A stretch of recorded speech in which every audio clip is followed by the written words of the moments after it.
Now settle in close, because this is a story about cold. Real cold. The kind that doesn't just bite, it thinks. It waits. It was winter on the Russian steppe, and a traveler was making his way by sledge across that great flat emptiness that stretches out like a held breath between one small town and the next.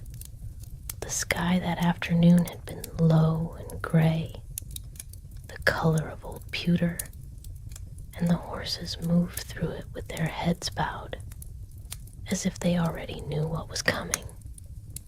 The traveler, a young man, well-dressed, with the particular confidence of someone who has not yet been truly frightened, was not worried. He had a destination. He had furs. He had time, he thought. But the steppe does not care what you think you have. By the time the first real gusts came, the road had already begun to disappear. Not all at once. That would be too honest. It happened the way a lie does. Gradually, then completely. One moment, the packed earth was visible beneath the runners. The next, there was only white. White in every direction. White above and below. And the wind, the wind had found its voice now, and it had a great deal to say. At the last station, before the true dark came down, a peasant boy had been hired as a guide. Nikita, they called him. Or perhaps it was another name. It hardly matters now. What matters is the boy himself.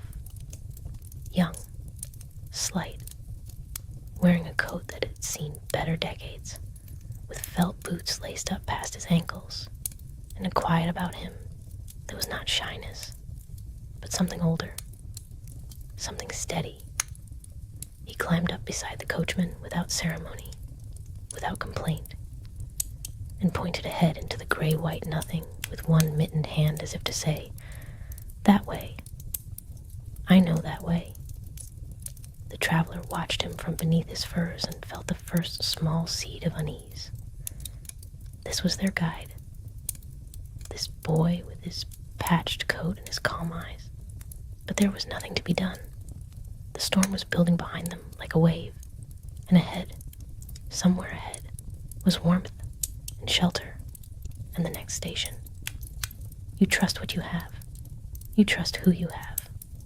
So off they went, the three of them, into the white roar of it, the horses leaning into the wind, the sledge hissing across the snow, and the boy, Nikita, sitting straight and quiet as a young birch tree, his face turned into the storm without flinching.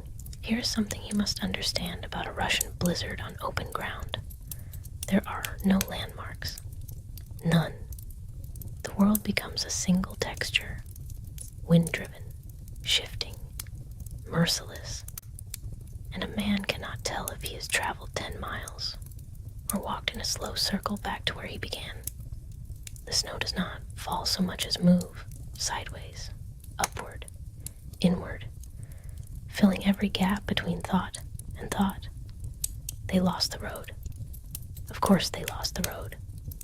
The road simply ceased to exist beneath them, dissolved into the general whiteness, and the horses stumbled and slowed, and the coachman pulled them left, then right, then left again, each correction made with less certainty than the last. Nikita climbed down. In the middle of that howling nowhere, the boy climbed down into the snow and walked a few paces ahead, feeling with his feet for the packed earth beneath the drifts, testing, listening, doing some interior calculation that the traveler could not follow and could not rush. And the wind screamed around them all. It screamed the way wind does when it wants you to know it is not personal, that it would do this to anyone, to anything, that it does not even see you standing there, so small, so warm, so temporary. Time passed, or perhaps it didn't.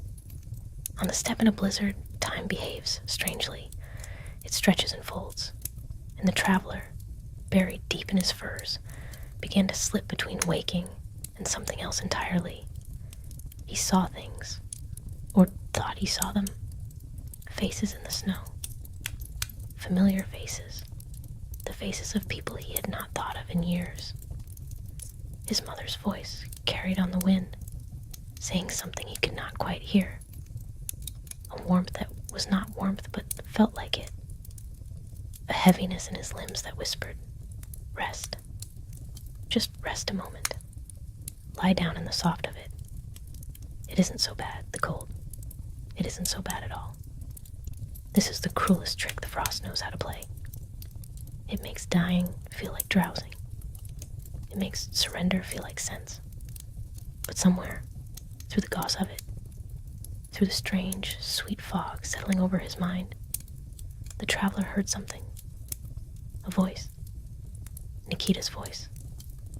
Low, unhurried, talking to the horses the way you talk to frightened things. Not commanding, not pleading, just speaking. Steadily, continuously, as if the sound itself were a rope thrown out across the dark. The traveler held on to that sound. He didn't know he was holding on, but he was. How long they wandered. An hour. 2 hours. Some unmeasured span of cold and wind and white. The traveler could not have said afterward. He had stopped counting. He had stopped thinking in any orderly way. He was simply there. Barely there. A warm thing inside frozen wrappings, following a boy's voice through the dark. And then, and then, a light. Small at first. Uncertain. The kind of light you don't trust because you have been looking so long that you wonder if your eyes are making things up. But it held. It held and it grew, and the horses felt it too. Felt something, some change in the air, some promise carried on the wind. And they lifted their heads and found a pace they hadn't had for an hour. Nikita said nothing. He had probably known for some time. He had probably guided them toward it through that whole long wandering with nothing more than instinct and patience and some inborn knowledge of how the land lay beneath the snow. The light became a window.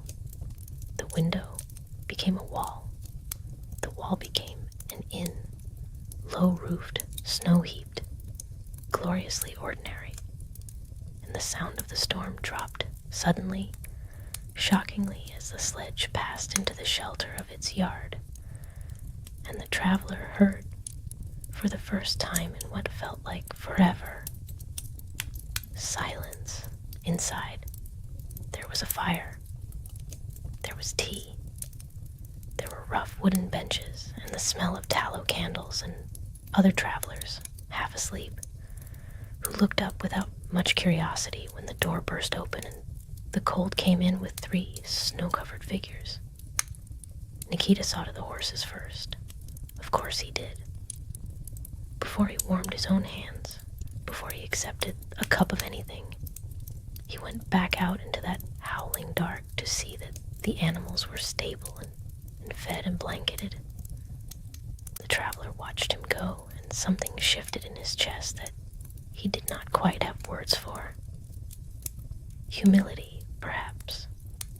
That is the word, though it arrives slowly in men who are not used to needing it.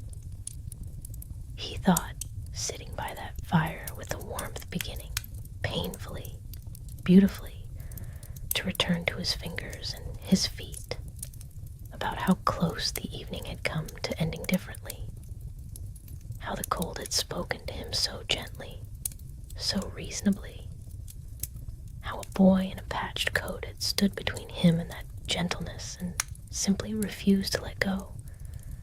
The storm still raged outside. You could hear it at the shutters. But in here, the fire popped and settled, and the traveler wrapped both hands around his cup, and he was quietly, completely in the way that only people who have been genuinely afraid can be. Grateful. Just that. Just grateful.